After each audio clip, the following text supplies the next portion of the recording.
Hi, I'm Scott. I'm Audrey. You're with us here on the Alaskan Gypsy Life YouTube channel. We're on board the Alaskan Gypsy in the Wrangell, Alaska shipyards. We're here, if you're familiar with our channel, you know we're doing a major restoration on this boat. It's another cold, windy November day, and we are actually excited we get to go meet another YouTube channel. Woohoo! A few of you have mentioned to us this other YouTube channel that you thought we'd like. We should check out. It's called Onboard Tangaroa, and it's kind of fun because I'm actually half New Zealand, and their boat is named after New Zealand Maori thing, and so of course it sounds interesting to me. And we've heard that their boat also, they met their boat here in Wrangell, so it's kind of like a YouTube channel refit old boat reunion kind of thing. Mashup. Yeah. So anyhow, we're gonna head over and meet them and see their boat and take you with us for a little boat tour and meet up. Oh, here we go. Luckily, it's not a very long walk from the shipyard to the one of the harbors because it's all got rain on the lens. It is a lot colder today. It was crazy windy last night. Some wind, not too terrible much wind, but the air is a lot colder. Probably snowing on the hills today, I would guess. Feeling like winter. Yeah. Feeling like winter, feeling like time to get out of the shipyard and maybe fix the main heater on the boat. Yeah. Here we are, walking down the docks. Look over there. Oh my gosh. There it is. Look at that boat. Looks like a battleship, silver battleship. That looks like so much fun. Here we go. Downwind run to the Tangaroa. Tangaroa? Tangaroa. Tangaroa on board. Look at that cool YouTube. I love that. This thing looks pretty badass. Canadian flag. Looks like a silver camouflage. Seriously. Hey guys! Oh, my look. gosh. Hi. Welcome. Saw you coming. Yay. Welcome aboard. Come aboard, Tonga. You guys look like a battleship. Yeah, we don't want to look too military. Keeps the riffraff away. Yeah, I bet. bet. This is amazing. Why are we letting the riffraff on board? Oh, Oh, guard dog. Hi, That's the question. Hi. hey, Maggie, we got friends. Right on. Well, Cool. come on up out of the rain and. Thanks, Blaine. Thank you. Cold. It's a lot colder today, huh? It is. Holy smokes. Ooh, a little bit colder today. Hi. Much nicer. So you get, oh my gosh, I love all the helmets. You like all our scooter helmets? Yes. This is for, you got your rough weather helmets on the back deck? Yeah, Oh, that's yeah, exactly it. Exactly. If you get blown into the boat, some protection. You see when we all match and then we put Maggie in the backpack on our back? Because that's her backpack. Oh Our my head sticks out. gosh. It's hilarious. Oh, that's the cutest thing. Yeah. Cool. Wow. What a cool boat. Got the heater going in here? Definitely come on board. Oh, we even have tea and coffee going. Oh, look at that. Oh, that's nice. So we had the opportunity to sit down with Blaine and Janis and talk about their adventures with the Tangaroa right here behind us. And they have a YouTube channel, Onboard Tangaroa, the never-ending sea trial. And they came over and did a little meet and greet on Alaskan Gypsy and posted a video about that too. So you can check that out on their channel. And without further ado, we're going to share our kind of interview, discussion, storytell with Blaine and Janis on board the Tangaroa. So here we are sitting on board Tangaroa, and it looks like a nice house, but it's actually a boat. It's got a nice leather sofa, got the fire going over there, recliner, and full 360 almost degree windows, lots of light. This is just like a nice house sitting in the harbor. Yep. Oh, hey, every boat needs a recliner, right? I think so. That was what blew me away on the Gypsy when I had a recliner. Now I'm not that impressed because you got a love seat and a recliner. And they're both something we have to worry about anytime we're out. But yeah, Yeah. it works out pretty well. We love it. Have you ever seen the recliner roll across the living room? We've seen it slide across the living room, but we've never seen it roll. Like they'll move around. Did you do that? No, maybe. Jana says that she's seen We're it getting tip sign over. language. Wow, that's cool. So, two things I'm really curious about. The name, Tangaroa. Okay. My mom's from New Zealand, Okay. and I thought, that sounds like a New Zealand word. And so Yeah. tell me, how did you come up with the name? And we have a lot of viewers from New Zealand and Oh Australia. yeah. Yeah. So it's They're kind of big into cool. this kind of stuff over there for sure. Yeah, I'm Yeah. curious your thoughts on that, if you have the same thing with your channel, and then the name. We do, yeah. So that's actually a funny story. Janice and I used to work on private yachts. I did it for about 6 or 7 years. And we spent a lot of time in New Zealand during America's Cup, 2000. So we did a big yard visit in New Zealand and spent a lot of time around the South Pacific. And we were basically a fairly new couple at that point. So, I mean, a lot of really good memories and in that area. Sorry, I just keep getting like these facial things from Janice over here. So, She's remembering the good memories. yeah, exactly. So anyway, that place is pretty special to us. It's like we've got a lot of affinity toward it. And so when we were looking for names for boats, we looked into a lot of names, and for some reason Tangaroa just stuck with us. Like we really loved the name, and it made sense. It felt right. And so we had the name on the boat for quite a long time. And the funniest thing is when we were in that area, we bought a figurine, and I'll ask my lovely assistant to help me here. We bought a figurine at one of the local markets there, and it was a little deity wood carving. Here's the bang right there. This guy, and we had this for quite some time. I mean, I think we had it on the board for 20, or had it at our house for 20-something years. And we moved them all onto the boat, and one day it fell off the shelf when we were out sailing around. We had never actually looked at the tag. We just bought it because it was kind of cool. Oh, funny. And right there. So let me read this for you. Tangaroa. Tangaroa was the god of creation, fishing, the sea, carpentry, planting, and the weather. You want this guy on your side. Yeah, absolutely. So you funny named enough, the boat, and you didn't know that. we didn't even know that that was. You had the word. You liked the word. Did you know what the word meant? Yep. Yeah, we Oh. looked it up, and we like to have meaning behind everything. Okay, when so we're you doing knew it, about so- these creation, fishing in the Yep. sea thing, but you didn't know about this. But you already owned. Tangaroa. Oh, that's Yeah. cool. Yeah. And it was already anyway, on the boat. It was, yeah. It was on the boat, and we didn't know till like a year later when it fell off the shelf, and we picked it up, and I so see he's happened got, he's got a broken back of his he, heel. that was Heel a injury. casualty. Yeah, casualty. And then, funny enough, our newest tender that we bought, an aluminum skiff runabout, is we named it Punga, which is the son of Tangaroa. Oh, funny. So it just fits. Yeah, and It's no nice. no family history with Nope. New Zealand or that area. Just Nope. enjoyed your time Just working an there. amazing place, Yeah. and actually quite looking forward to getting back there again. What is it about? We're new on YouTube. Alaskan Gypsy Life's only a few months old. Blaine and Janis have been at this for years. Yeah, we've been bashing our head against this for years. Yep. And so how long have you owned? And so is this Tangaroa 1.0, or have you had another? No, This your oh, yes. YouTube and all this stuff came out of this boat Yeah. journey. Yeah, there was no other boats before this. Matter of fact, when we got off boats, you would never have been able to convince us that we would be buying a boat. I mean, Oh, really? that was just a given. I mean, the charter life is hard. Like it's you don't get a lot of time off. So I mean, we were pretty spent by the time we got out of that. You couldn't wait to And- get on land and sit still. Exactly, not have to worry about the anchor dragging or whatever. Uh-huh. And it just after 20 years of being on shore, it kind of made sense to get back on a boat again, and we both looked forward to it. Yeah. So- Well, has it been a disappointment or a pleasure? No, it's been amazing. Yeah, we have absolutely loved being back on the water.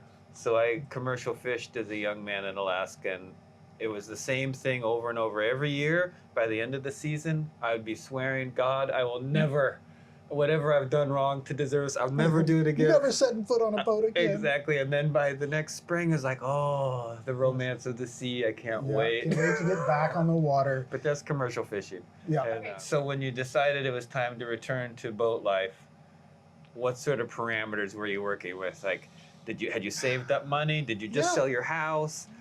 We had some investments. I was fortunate enough in my early life to meet Janis, and Janis made some very good decisions on where to put our money when we got off of yachts. And Good job, Janice. yeah, absolutely. Yep. So it's I mean, we were by no means rich, but we had a little bit of a nest egg that we were saving for, you know, after we got through the rat race of working all the time. Yeah. And it just, yeah, it made sense to start looking for something. And when you're, well, when you're buying a new boat, like, they're ridiculously expensive. So I mean, that immediately, and it's just like a new car. The second you drive it off the lot, it's half the price, right? So we knew new boats weren't something that we were going to be interested in. So Don't even bother. No, that's a non-starter. Yeah. And not only that, we love the the soul of the old boats and the romance of the old boats and the stories,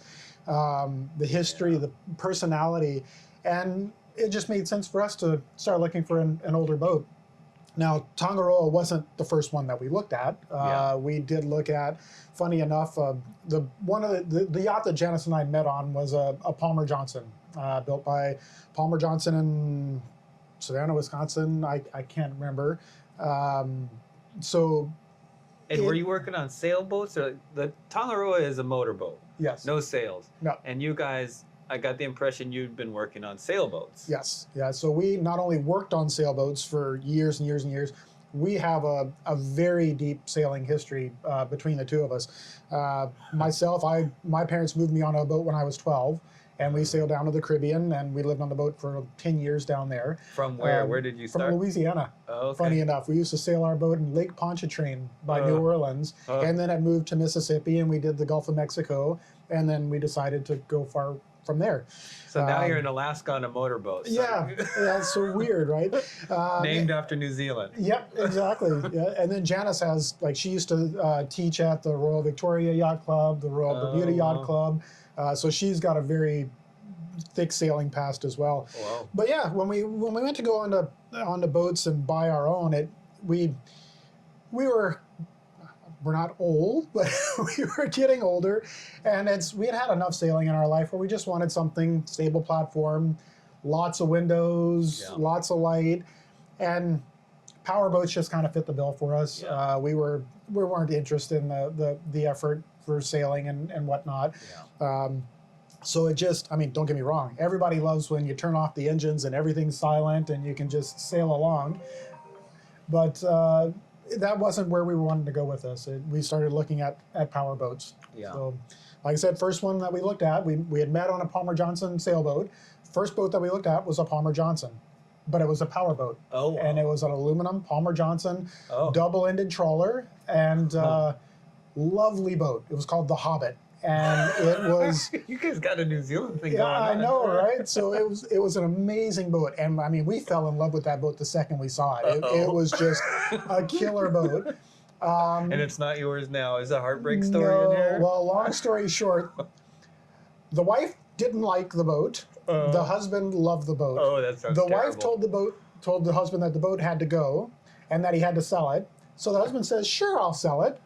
So he put it up for sale at a price that was more than what it was worth, knowing full well that boat was not going to sell. So we went through, we made a decent offer on the boat, and he didn't. He declined the offer. Like, there was no back and forth. Like, it was just a no. Yeah.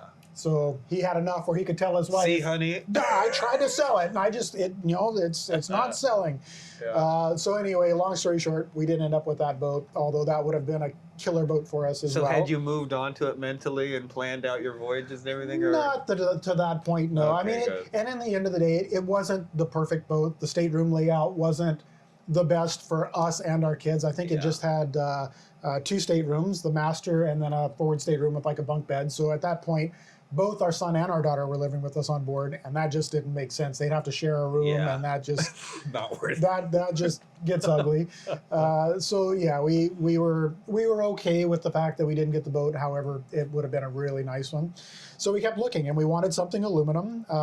We So wanted what something were your older. parameters? Yeah, so aluminum, what sort of size? And like what location in the world? Like give me a rough, like how were you shopping a little? Is there some, For us, were you looking worldwide or? Not worldwide. I mean, we looked mainly Pacific Northwest because it's Okay. where we are, and we don't have to get the boat from anywhere else to Yeah. here. Yeah. But we did reach out to like Fort Lauderdale. I think we looked at one down in Curacao. So I mean, it wasn't locked in here. Yeah. And there were other boats. We found another aluminum in Curacao. But by the time we started adding up Yeah. everything for shipping the boat up here, I think the shipping costs at that point were like $75,000 to $100,000 Wow. to get a boat from Curacao to here on Dock Express. Wow. That's just, I mean, that can go toward the boat. And Yeah. you get a lot of, I mean, we've had a lot of comments on our channel. You know, oh, you paid too much for that boat. You know, you could have got it for this much. Well, yeah, we bought it in Fort Lauderdale, where you've got hundreds of hurricane damaged boats, Yeah. and they're a dime a dozen. You can't get that up here. There aren't boats like that you can find around this area for those Yeah. kind of prices. And It was the same for me when I was looking. Is also what I came across. I'd be curious your thoughts on this. Is a boat built to live in the Caribbean? I don't really want it in Alaska. Like there's just so many fundamental differences Oh, about the way they absolutely. approach it. yeah, And you guys knew you wanted to be in northern climates. It sounds like at least a lot of the time. we did. But Yeah. funny on that story, this boat was not made for these climates. I mean, this boat was built in California, was made for an owner in Florida, and it was made for cruising warm areas. When we bought it, it did have air conditioning on board. I'm pretty sure it was reverse cycle, so you could get heat out of it, but none of Okay. it worked. It was all dead. And this boat had already been in Alaska for like 7-8 years. It had no heat on it at all. Like there was like, now we have the Dickinson, we've got Yeah. a hurricane heater downstairs or an ITR Chinook, and it's hydronic. There was none of that on board. I mean, when we got on board, it was freezing cold in here. We had heaters shipped in to put on board. So I know the this boat feeling. was never made for this kind of climate. And you found it Windows and- here. Oh Well, yeah. sorry, you finish your story, Yeah. but the boat they found it in Wrangell. Oh yeah. So yeah, we were looking for something, and this was fairly close. I mean, it's still Alaska, but Yeah. I mean, we're in Victoria, Pacific Northwest. It's not far away. So it made sense to come and get it. And like I said, it wasn't built for this, but it was a decently priced platform that we could make into this. And it was aluminum, which was a huge plus for us. I mean, that was a big thing that we were on, and having worked on aluminum boats and you know, used to that kind of construction, that's just what we wanted. And for me as a fabricator, it made sense. I don't like fiberglass. I don't like working with fiberglass. Yeah. I'm not a woodworker. I can't do that kind of thing. Yeah. You give me aluminum and I can work all day long. I can fix things, I can weld, I can go with that. Yeah. And so fiberglass wood, what are your opinions on steel? Would you look at steel boats, or you guys were We did look at Heart set steel, on and I aluminum. mean, quite honestly, for construction, that would be another one that would be a possibility. However, not myself, but Janice having worked on steel boats, and I've had friends and family that have worked on steel boats. I don't know, it's a tough call. People assume that with a steel boat, the second it's launched, it's got a finite lifespan. Like it starts deteriorating from the moment it goes into the water. And just like everything, that 100% depends on what the effort you put into Yeah. it and keeping up with it. Yeah. But the problem is when you're buying old boats, the chances of people keeping up with it Yeah. are pretty slim. Yeah. And aluminum, even though it has its own drawbacks and it can fail in similar ways to steel, I just find that it's got a little bit different failure mode that's a little bit easier to work with when you're dealing with a used boat if it's been neglected for a while. Yeah. So were you you were looking for a fixer-upper kind of, or Oh yeah. Yeah. you knew your budget and your desires were in the fixer-upper realm? I don't know that we started looking for a fixer-upper per se. I mean, we all knew that we were going to have to do something with it. I mean, it was There's this never a boat or time. any any was that just boat. your approach? It's That's like, the approach. it's going to Like, be a project. I had a performance automotive shop for years. I've done engine swaps on everything known to man, and I like Yeah. new stuff and old boats. So Yeah. I mean, no matter what we ended up with, there would be a host of upgrades that would be happening to it to make it to what we want. You'd be disappointed if you didn't get to work on Well, it. exactly. Yeah, I mean, we enjoy that stuff. Like that's part of the fun for us, right? Like, Yeah.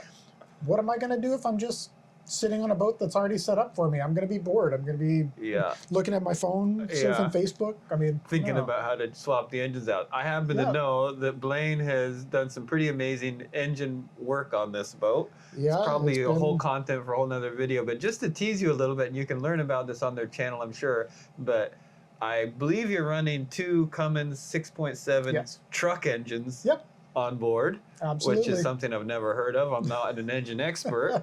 The Alaskan Gypsy has a 5.9 Cummins, which is like the older generation, and Blaine used his expertise and background in motor conversions and customizations to modify these engines and make them into what sounds like a really well-performing boat engine. I've got no complaints. They have been phenomenal. It's as advertised, I should say. Advertised by, he's the only guy I've ever heard him do it, and it looks like quite a lot of innovation in there. And There was a lot of work that went into that. a little bit of It mad was- scientists Yeah. having a heyday in the engine room. Absolutely, yeah. You made you make that comment. It's true. It's It's inspiring though. It's very cool. I love tinkering. I love doing stuff that people just don't do. And what I always used to tell, I actually had a business partner before, and whenever we'd have a car come in and it was something where the owner wanted to do things, my mind immediately went to like, let's go crazy. Let's go off the beaten path. Let's make this overly complicated. And my business partner was like, why don't we just do what everybody else has done? It's simple. Yeah. It's already Yeah. it's already there. And I would always look at him. I'm like, you don't end up with a better product by doing the same thing everybody else does. So unless you're out there and you're pushing the envelope, trying to figure out a better way to do things, Yeah. you're going to end up with the same thing. So that's the way I approach everything. No, that's And true. I don't always succeed, but sometimes it works out really well. And in the case of the engines, everything worked out really well. I've been really happy with it. So if we don't have the time today to go crazy into this, but if people are interested in this engine conversion swap process, is that all on your YouTube It channel? is. We pretty much documented everything start to finish. So he took out 1271 Detroit engines, and just give them a real hit list of what you accomplished. What was the vision, and what did you end up with? So the vision, and this is with the exception of the extreme hardcore Detroit guys, everybody knows the drawbacks of Detroits. They're loud, they leak, they suck a lot of fuel, and the whole point of this exercise was to eliminate those things. So we ideal opportunity for that is Cummins 6.7s. They're quiet, they've got great fuel efficiency, they're easy to work on. But the main thing everybody always asks is, but they've got electronics, and that's a huge failure point. And, in the past, that was true. However, they've kind of caught up with that stuff these days. The electronics these days have come a long way, and there's a lot of reliability in there. And quite honestly, if you carry the right set of spares, it's no different than any other engine. And if you're a guy who thinks it's a good idea to convert a truck engine to a boat engine and can figure it all out, Yep. you're in your right place. Absolutely. I mean, a boat is like a perfect place for you. It is. Endless yeah. complication and Yep. opportunity for innovation and Exactly. custom and I everything can't wait custom. to get everything done and then start back at the beginning again. Exactly. How does Janice feel about you always wanting to completely redo the systems on the boat? She's not super impressed. I'm getting some hand gestures over here that. But as long as you can do it, that's another question I wanted to ask. I was thinking about talking to you guys, and I realized we're going to launch the Alaskan Gypsy soon. We've basically spent 2 days. Time's coming. 2 days on the water, not in a harbor or on the ship or in the shipyard with it. Yeah. And I realized that you guys have been at this for a long time, both documenting your journey and doing the journey Yep. on a boat. And I understand you live on this boat. Yep. Full time. This is your home. And you're also in sort of a never-ending, your YouTube channel is called what? It's Onboard Tangaroa, the never-ending sea trial. The Never-Ending Sea Trial. So Yeah. I'm looking at our future on the Gypsy and thinking, well, I'm not going to do my water tanks. I'm not going to set up my head and plumbing. I'm not going to do all these, like, I'm not going to fix my boiler system, because I can do that when we're out at sea somewhere where Absolutely. we want to be. So, And what's cruising, right? am I deluding myself? No, or that's what cruising is. has that worked for you? It's working on your boat in exotic areas. Has it? That's cruising. So do you anchor up and think this is beautiful, look at the view, and then, oh no, I need a hose clamp, we got to run 6 hours to town? Or Yeah. how's You that been keep going it. for you? You just load up with as much spares as you can pack on board and hope you have it all. Have you been able to accomplish significant tasks on your boat Yeah. out cruising? Oh yeah. Yeah. I've fabricated stuff being out, done mechanical work. The only thing that I and it wasn't even I couldn't get it working. I did manage to get it going, but I had a raw water pump failure on the generator, and unfortunately, when you're out, you can't get the parts for that. So I managed to get it working with another part that I had on board, and then when we got into Ketchikan, I just got a new pump and off we went. So it's yeah, I mean it's just a matter of keeping the stuff on board, and I've got a pretty tight idea of all the projects I have on the go, and we've got a fair bit of room on board, so we just load crates of stuff and cross fingers hope we have everything we need. What's the worst case scenario? You're sitting in a beautiful anchorage and you can't do a project that day, I guess, huh? Exactly. Yeah, you got to sit on the bow and have a beer or something. You know. So what it's would your terrible. advice be to a younger couple about to leave the shipyard on a boat that's not finished? Do it. Do it. I mean, as long as you've got a reliable power plant where you can get from point A to point B, and you've got, well, in this particular case, heat to keep you comfortable. Got to figure that one out. Yeah. Other than that, it's just keeping food on board. I mean, that's and Deer heat hunting. is well, exactly. Yeah. So heat is easy enough. I mean, you can get temporary heat on board just until you get main systems up and running, but don't limit yourself to sitting at a dock all the time until the project's done, because it's never going to be done. Go and enjoy the boat. That's the sea trial. whole point in having the boat is to go out and enjoy it. So do it, and then work on stuff when you can. I appreciate that. Thanks, Blaine. Yeah. No worries. I'll remember and blame you when I'm no, just kidding. Stuck out in a bag on. Blaine said it was okay. Blaine said it would be fine. We could do this. So what if I didn't bring the paint? No. Yeah. No. I mean, you've got enough areas up here where you can, berth in somewhere and find something. Yeah. But yeah.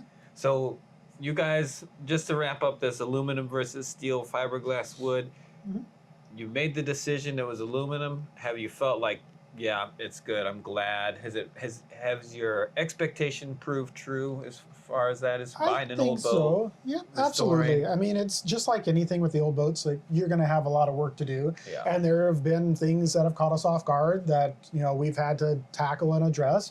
But ultimately, with and steel's the same way. But with the aluminum is, if you have an issue with something, for example, our rear deck, we had to cut out and put a new rear deck in. Yeah. That's pretty easy, compared to, say, a fiberglass boat or a wood boat. I mean, you literally cut it out and you weld a new one in. I mean, you're not messing with resins and grinding fiberglass. Yeah. You're not fitting wood. You're cutting sheet metal, and it's easy. Yeah. Yeah. So another thing I wanted to talk about is you're back in Wrangell. You found Tangaroa in Wrangell. We did. Yeah, we've come full circle. And now it's kind of like this little reunion with the town. And how long did you guys? We're hopefully finishing up our time here. Yeah, Hopefully. I think you're close. The how- boat looks great. Thanks. How long were you here initially? And did when we bought Gypsy, the process was like, oh wow, this poor thing, like it's barely seaworthy. We've got to save it before we can really do anything. Kind of, how was your experience with Tangaroa? Was it turnkey and off we go, or did you document all this on your YouTube channel? Or if people want to know about, like, what was your beginnings with this boat? Was it a disaster, or was it, hey, sweet? It was kind of funny. I mean, it wasn't turnkey by any means. It had a lot of issues on it, and we had come up to look at the boat twice before we actually came up to bring it down. And when I came up the second time, so Janice and I came up the first time to have a look at the boat, and then I came up the second time for... Was it love at first sight? Did not love That's a at first no. sight, but appreciation at first sight, I guess would be the word. You knew there was some good bones in there. Yeah, it was in pretty rough shape and had been neglected for quite some time. A massive amount of growth on the bottom, Yeah. paint bubbling everywhere. Yeah, it mold inside. Like it was pretty bad. That's serious. So we looked at it, liked it, and then decided to come up later to do a sea trial. So when I came up to do the sea trial, the broker says, you know what, just stay on the boat. Like, you know, don't get an Airbnb, just live on the boat if you want to, which, I mean, as I said, it didn't have heat, so it wasn't an incredibly pleasant thing. Is that a nice offer or not? I know, there was no internet, there was no anything on it. So I'm by myself, Janis isn't here with me, and I'm bored out of my mind.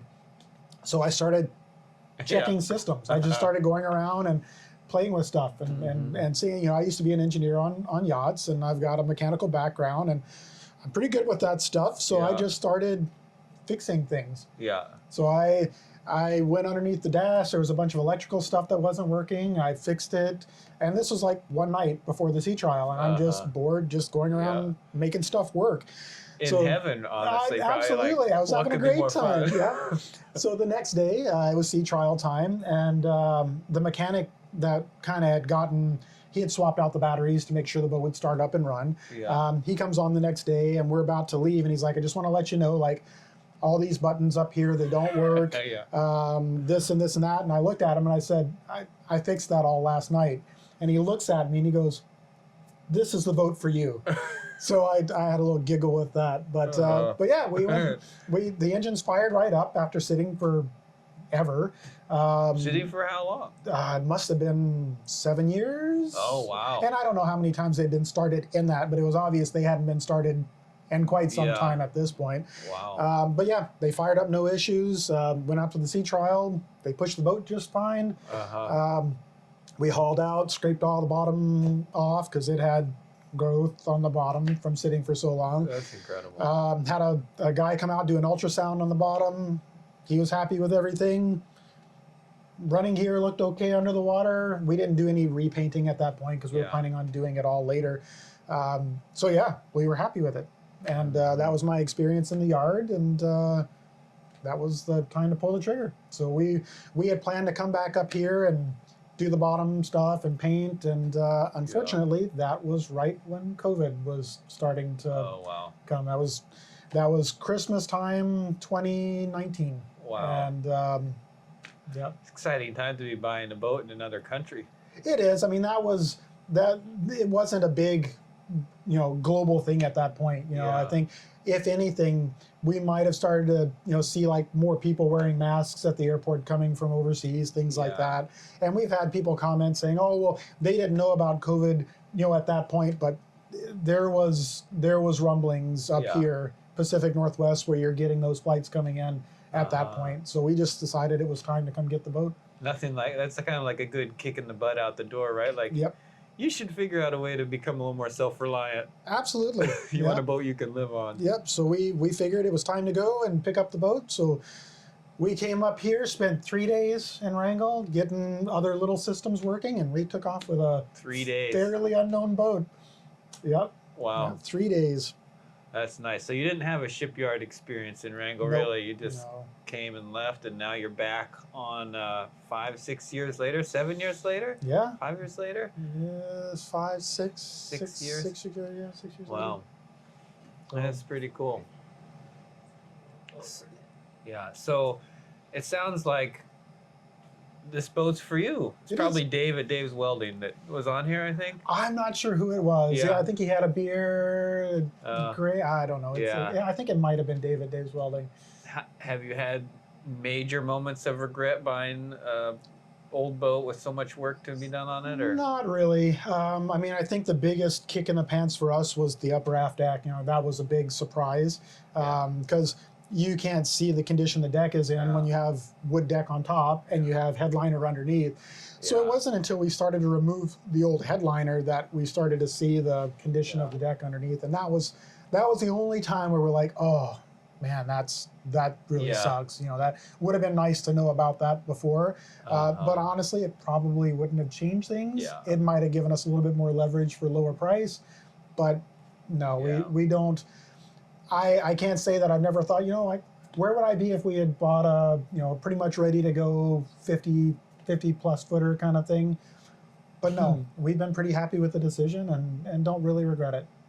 So I got two questions related to that.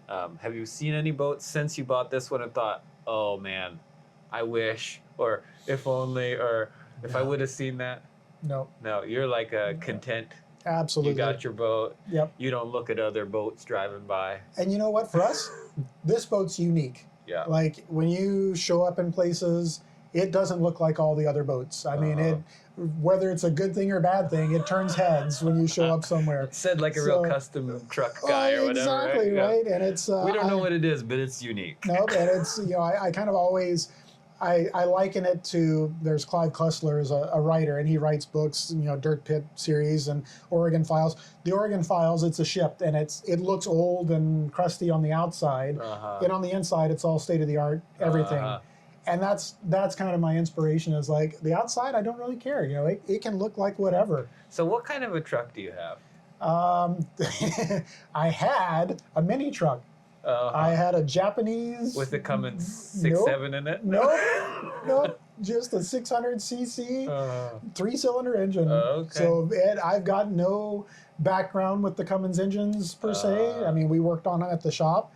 It was just, it fit the bill for what I was after. But you didn't have like some 60s truck all souped up. I have a friend in Homer. He's got an international, like a 60s or 70s international crew cab truck on an F350 frame with a Cummins 5.9 in it. So it's, Franken truck. Exactly. It's all his favorite things into one. That's the way to do it. That wasn't you in the vehicle world. Maybe you in the boat world. Not with trucks. Yeah. I do have a car. I've got a 1974 Di Tommaso Pantera that I've had since 1998, 99. So had that car a long time, and currently it's in the process of getting so it was made by Di Tommaso, sold by Ford, and it's got a Bentley engine going in it. Okay, here we go. With an Audi transmission. This is what I was smoking for. With a Nissan Skyline center differential. So yeah, it's a Franken car, and it's a collaboration of all the different parts that work well for what I'm after, and I don't care who made them. Yeah. If it's good. All right. Yep. I can learn a lot about you from that right there. But I haven't worked on it since I got the boat, that's a little bit of. You found your real. This is your whole lifestyle. The car is like a hobby. This is a lifestyle. Exactly. Yeah. So it's sadly sitting in a container in Victoria. Yeah. So waiting for my loving touch again. What is your guys' future? I mean, you don't own a home. You do own a home. Yep. But you don't live there. This is your home. 100%. 4 seasons, anywhere in the world, and you're on the beginning of a journey to go basically around the whole Pacific? Eventually around the world, but yes, our first leg of this trip is the Great Siberian Sushi Run, and we're left Victoria July of this year, and we're heading up through Alaska, across the Aleutians, maybe Siberia, but that's a little touch and go right now, and Japan. And Japan, we're going to spend as much time as we possibly can there, because that's a very big place that we've never been to that we're really excited to explore. Wow. So you both had experience sailing the world, and now you're going to motor the world. Yep. Actually, I would think that there's probably not that many people going from sail to motor. It's kind of funny because I'm the opposite. I've basically never sailed. I've played with dinghies and kite surfed and wind surfed, and now Audrey and I own 2 sailboats, one with sails, one without. And so we're kind of the opposite. You've gone from a lot of sailing experience to motoring. And what is that? I would assume that's not very common. I mean, to do like huge journeys like that without sail. You say that. Well, I guess it is. It is certainly not as common to see powerboats doing big trips like that. Yeah. However, there are lots that do. I mean, you get a lot of the long-range cruisers, the Nordhavens, the FPBs by the Dashoes are another really well-known one. What's the ones that are made in? Well, there are a lot of them in Victoria. Janis, do you remember? FPVs? No, the boats that are Flemings. Flemings. Yeah, Flemings are another big one that guys are traveling a lot with. So there's lots of people that are doing it, but no, it's not as common because you have to have a boat that's got considerable range to be able to make the crossings that you need to make to do that kind of traveling. Yeah. Yeah. And obviously, the more range you have and the less fuel you burn, the less it hurts when you get to the other side. Yeah. Yep. More options you have. Exactly. Weather and ports and I can imagine. Yeah, I don't have any experience with it at all. Really, we're actually pretty much planning to stick around Alaska, but we got this boat now, and everybody looks at us and says, "You could travel the world in that thing." Absolutely. And we look at ourselves like, "Really?" Yeah, that boat. I mean, it's a tank. Like it can get you anywhere.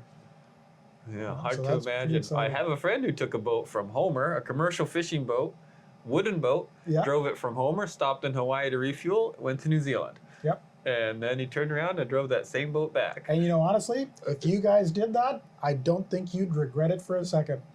Audrey always wants to go to New Zealand. Yeah, that is an amazing trip and be an amazing place. Yeah, that's Full thumbs up on that. Blaine, as you probably have heard, the Alaskan Gypsy got left it was being lived on yeah, in the Ketchikan Harbor. And so Okay. kind of similar to Tangaroa, except somebody was living on it, keeping it nice and dry, which was really, Audrey and I looked at another boat in the Southeast that was full of mold. yeah, And it was a wonderful boat in many regards, but I was relieved to hear that the Gypsy had been lived on because I knew they would keep the heat going at Yep. least.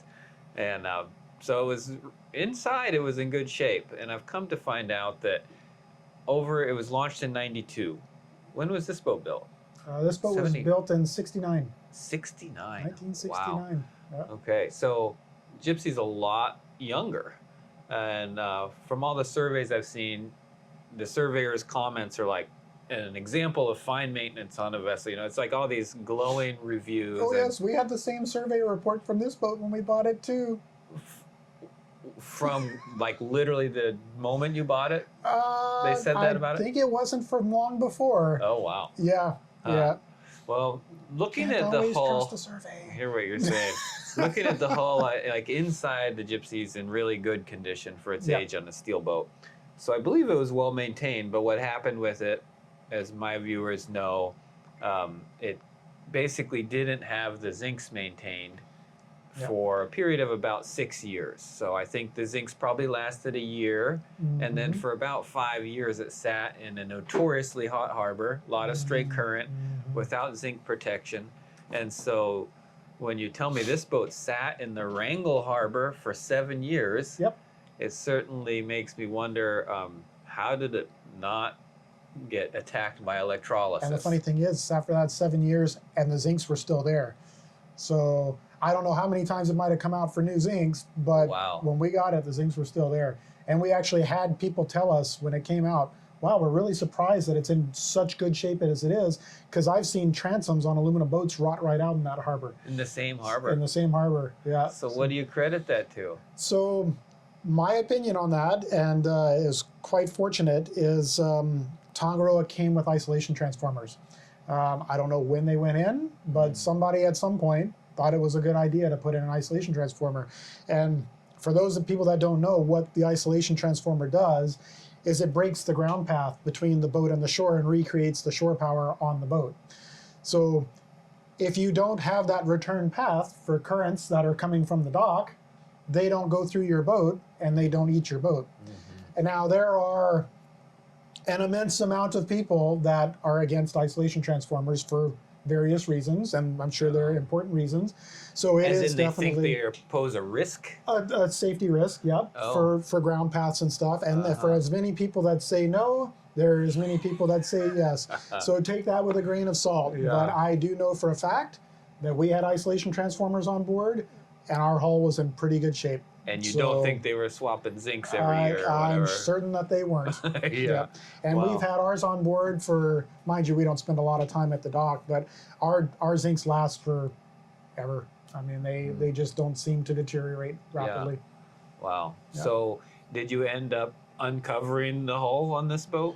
We did, yeah. We did the same as you. We blasted everything down and tackled everything that you're tackling. And we did find the odd issue, not to the extent that you're seeing, but we did have some holes, but they weren't electrolysis holes. They were, aluminum has, basically when it starts to corrode from the inside out, it'll make wormholes. So you'll get a little, like, I think they call it crevice corrosion or intergranular, and it'll basically worm its way through. And it's a little pocket. It's not a big area. And we found a couple of those on board, but nothing major. We were able to grind them out, re-weld, and we're back at it again. So, yeah, it's we did take it down, and it did seem to survive pretty well. Not without some issue, but you know, for a 1969 boat, yeah, that's pretty good. amazing.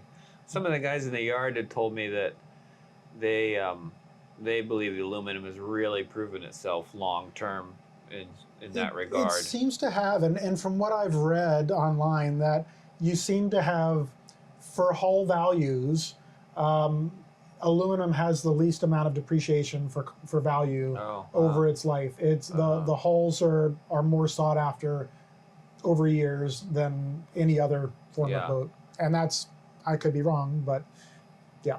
Yeah, interesting. So what sort of, when you were working on the boat, you talked about that worm or crevice corrosion. What other sort of things did you uncover, or what have been your major, like, oh, we have to address this for seaworthiness? Well, the biggest issue that we've dealt with is when Tangaroa was built, it wasn't.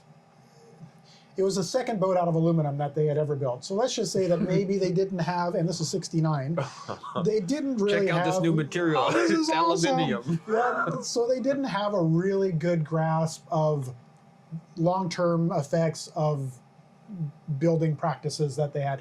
And these guys were wood boat guys, right? So they love the wood, and they love using the wood everywhere. The problem with wood is it does absorb moisture. Like it will sit with moisture. And the thing with aluminum is it really doesn't like sitting in moisture all the time. And when I say sitting in moisture, like stagnant water is really not a good thing. Because what it does is it keeps the aluminum from producing an oxide formation on the top. And the oxide formation is what prevents it from corroding further. So what we had was all the teak decks, all the teak rails, all the paint on the boat that had been neglected over years and years and years. There's now water sitting in there. So one of the biggest obvious things, when we bought the boat, it had a paint spot about that big around on the side that was bubbled out. And it's like a bad Bondo job like a on bad a car Bondo or job, something. exactly. And the problem with paint on aluminum is, say you get a nick.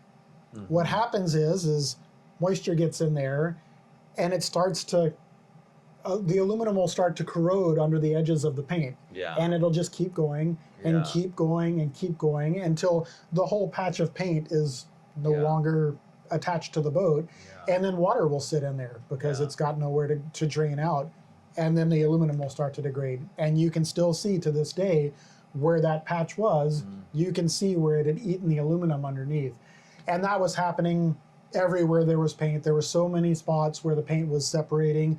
At every spot where wood was bedded down onto the deck, same thing. So that was where we saw the worst of the issues on the boat. It wasn't electrolysis.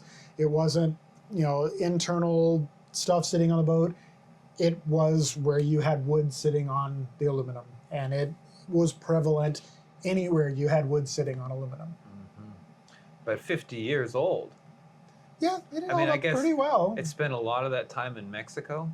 Yes. Probably pretty dry environment. Yeah, Probably a good place for an aluminum boat to be. Florida, Venezuela, Mexico, I think were the big areas. I think it wasn't until like the last 7-8 years that it was brought to Alaska and Wrangell.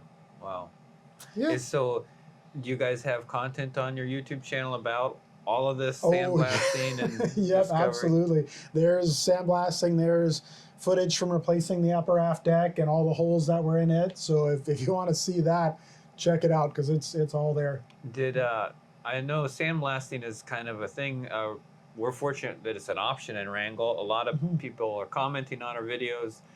A lot of people don't have the option to sandblast. Did you have to search around? Was it just readily available to you, or was it quite a headache? It was readily available. There's a guy that did wet blasting in the yard that we were at, and I'm not sure if it's the same here, but the yard we were at did not allow blasting unless it was wet blasting, because the yard borders right with condos. You have beautiful condos, Oh boy. beautiful roads and walkways, and then you have the shipyard. So they had strict rules on dust and things like that, so it had to be wet blasting. And I will say that was one of the most miserable jobs that we have ever experienced. It took like 15 days. It was nasty. We still find sand in places on this boat that has gone into crevices wherever.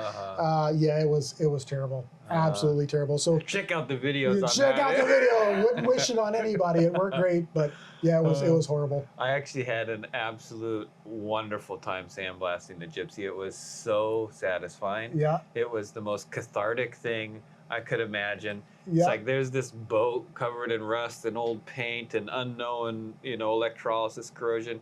And I just had this magic wand in my hand, and I could just erase it back to like day zero. Yeah, it was incredible. The first half took me 8 hours nonstop. Yeah. And then the second half, a few days later, I started on, and it's dry blasting. Yeah. And I got going about an hour in, and I thought, yeah, it's going to take me another 8 or 9 hours to do this side. And then the blaster was like, and it shot a big goober out of wet sand. Yeah. And then it turned on like I had no idea what was going on. And it was like this for the whole rest of that side. And I was done with the whole other side in 3 hours. So had a plug in at the first side or something. And, I basically, man. I wondered if the guys were, the yard guys were over there with the valve on the sand shut off, and they're like, watch this guy. He's gonna sandblast all day with no sand coming out.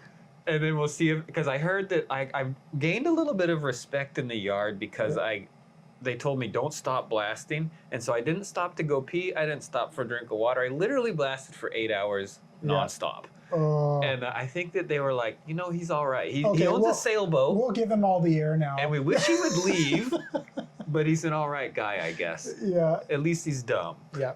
And so I think the next day they're like, give him an hour or two and then we'll turn the sand on. So I don't know if I air blasted the boat or what. Maybe it was just the little bits that were left in the hose that were coming out. But in the end, I loved it. And it was a big thing for me trying to decide. I basically came into the yard and everybody's like, you need to sandblast your boat. And I said, okay, how much would that cost? And it's kind of like, well, probably at least 50 grand. And I thought, well, if I sandblast it, I'm not going to be able to paint it. Yeah. So I better not blast it.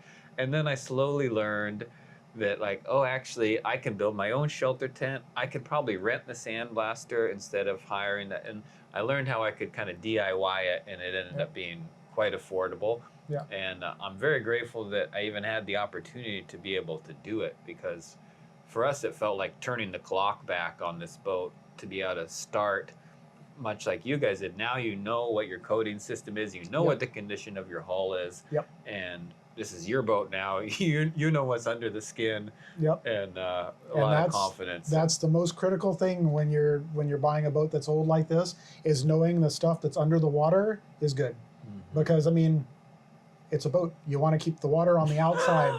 So as long as you can make sure everything underwater is good, then do the rest anywhere else.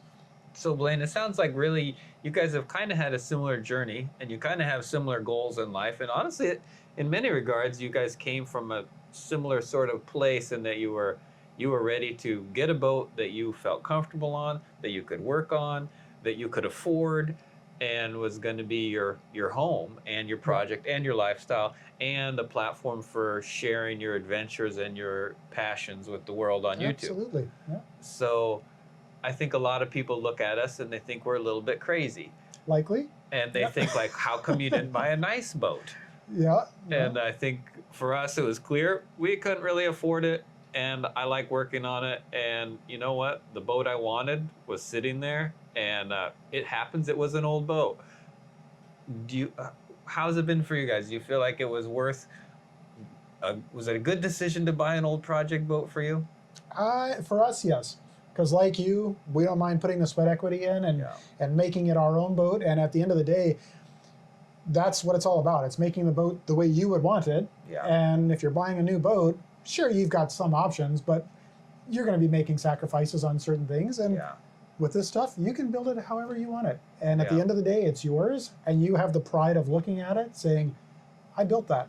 So Blaine's got a lot to be proud of down there in his engine room. I tell you this, you got a cool old boat with relatively new, highly desirable engines in it. Yeah. And I know he's got computers in his wheelhouse for controlling the gauges and programming the... Currently. Hopefully that'll make its way out at some point. Yeah, but it's like a mad scientist playground.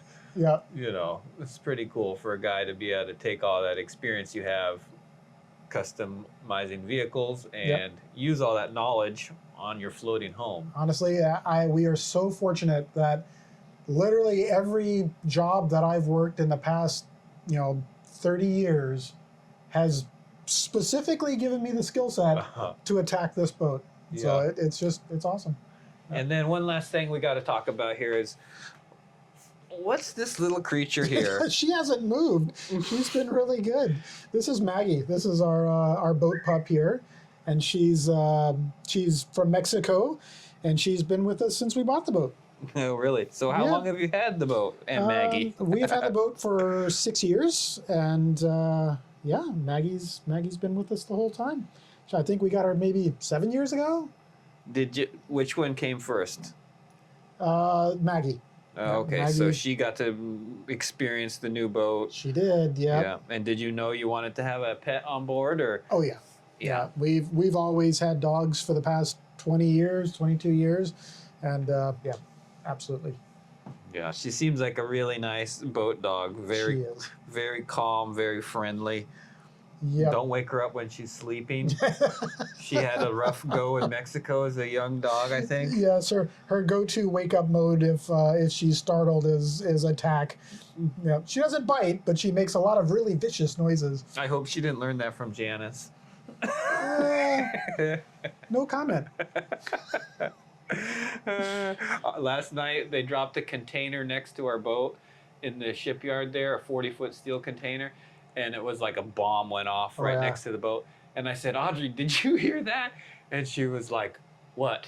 I think she's getting used to living in the shipyard. I think this is kind of a bad sign. I think we need to get out of here. They talk it like nose blind or you're ear blind to the boatyard. Yeah, like someone just detonated a bomb right outside the window and she's just going to sleep through it. I think I woke her up saying, what was that?